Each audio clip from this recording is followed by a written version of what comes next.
So initially I was going to drop the Jokic video.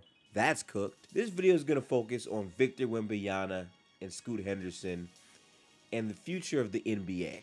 So be prepared. They played amazing, and I feel like we have to talk about it. Let's get right into it.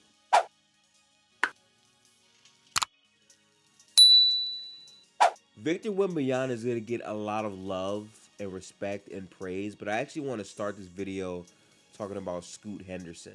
From what I was able to watch from that game, Scoot Henderson is also a very different talent. For a guard his age, which is, I'm pretty sure 18 years old, to have the pull-up shooting ability that he has is just amazing to watch because his development is beyond his years in terms of poise, in terms of utilizing athleticism to create shots for himself and other people, but also, again, just having the pull-up shot. I talk about this all the time when I'm breaking down film of prospects, but pull-up shooting is the most difficult skill for a scorer to have in the NBA, simply because you're taking shots on the move and you're getting to a spot compared to having a standstill shot opportunity. Scoot Henderson in the game that he played versus Wembanyama had 28 and 9 assists, and a lot of his highlights from me watching the game came from him pushing the pace and getting to a spot and knocking it down. His speed up to slow acceleration were also very, very strong. So again, like, I just want to highlight that about Scoot before we get into Wembanyama, because I feel as if Victor is gonna take the highlight from Scoot, but Scoot is also really, really good. If Victor wasn't in this draft, a lot of people would be talking more about Scoot. So I just wanted to be that YouTuber that actually gives Scoot some, praise for what he did. But we do have to get to Victor. Victor Wembanyama was insane. And from my perspective, as someone that actually watched the game and didn't watch highlights, I love how his game turned out. Out of the gate, the person that caught my eye was Scoot, simply because he was pushing the pace, he was making a lot of winning plays early, and his team was ahead by 20-something points. It was like a blowout game. Victor was in foul trouble. He had 9 points, and then halftime happened. So at halftime, I'm pretty sure Scoot had 18 points. Victor had 9, right? And we're sitting there waiting to see what's going to happen in the second half. And I was wondering if Victor was just having a very tough game because of foul trouble. But the minute they came out of that second half, Victor became Victor. His pull-up shooting from half-court sets, getting into spots for pick and pop, catch and shoot opportunities, he rose into that shot with confidence. But his mobility at 7'4" to just rise to a spot and rise over, it's really Kevin Durant-like. And I know for a lot of people, comparing Victor to Kevin Durant is a sin.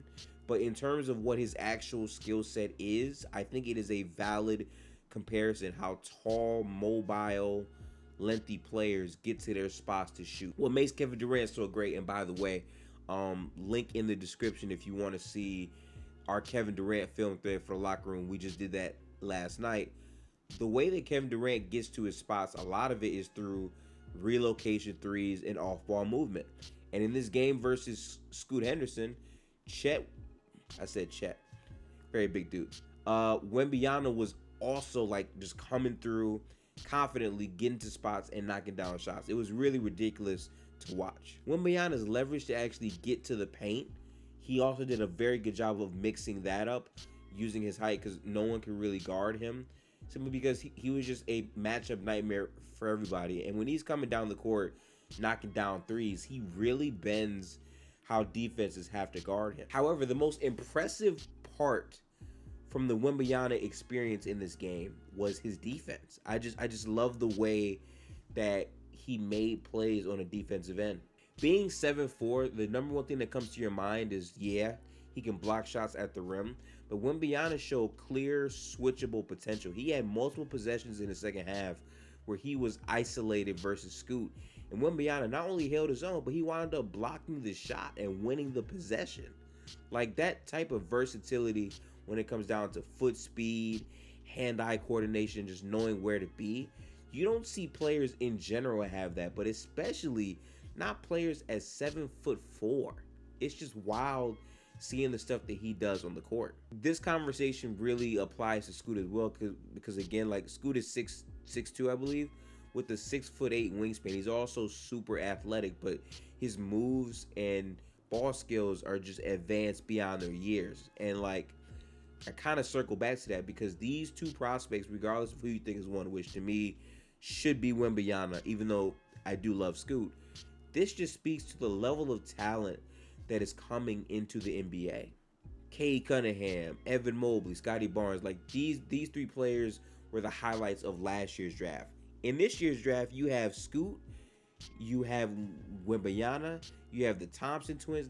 There's so much talent in this next draft that I think it's important to really speak to where the NBA is going. If you've been watching the NBA for the past 4 to 5 years, you've noticed that the leap in skill and athleticism each year increases over and over and over, and you're seeing that really continue.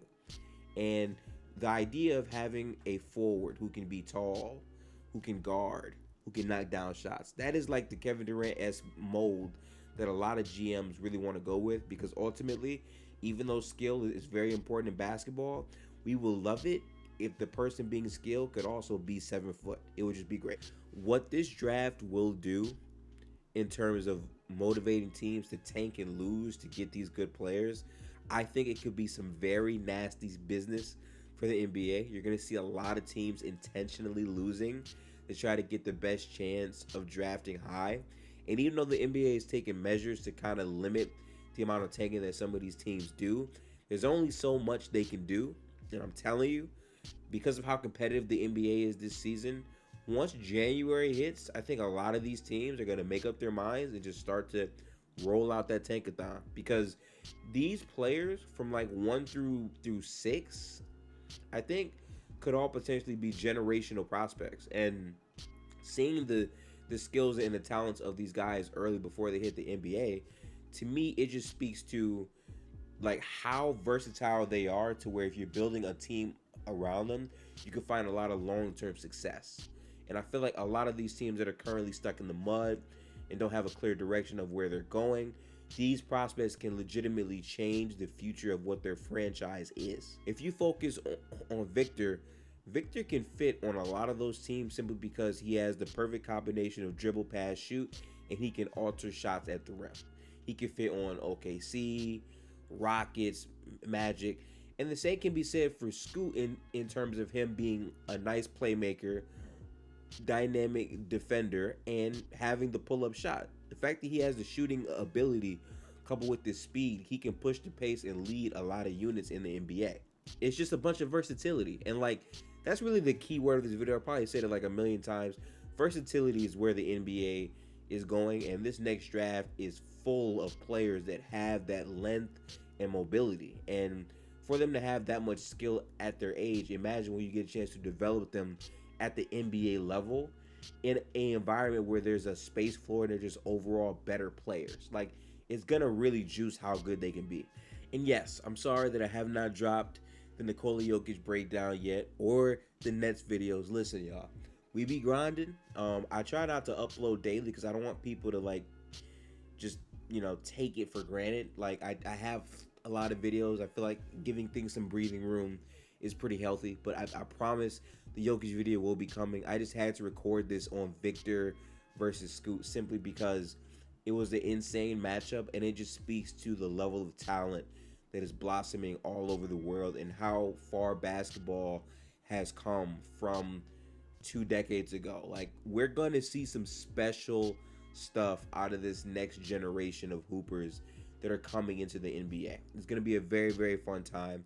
And I just want to highlight that because these two dudes are the face of next year's draft, but it will not end with these guys. It will simply start with them. So if you like this video, make sure to like, comment, subscribe, and all that stuff. We got some more content coming. I'm staying very, very consistent. Tap into the Locker Room live streams. It's on the channel, NBA live streams. Go tap in. We have a lot of fun dissecting the game, talking trash. So yeah, tap in with us, but I'll catch you guys in the next channel upload. Have Have a good one, people.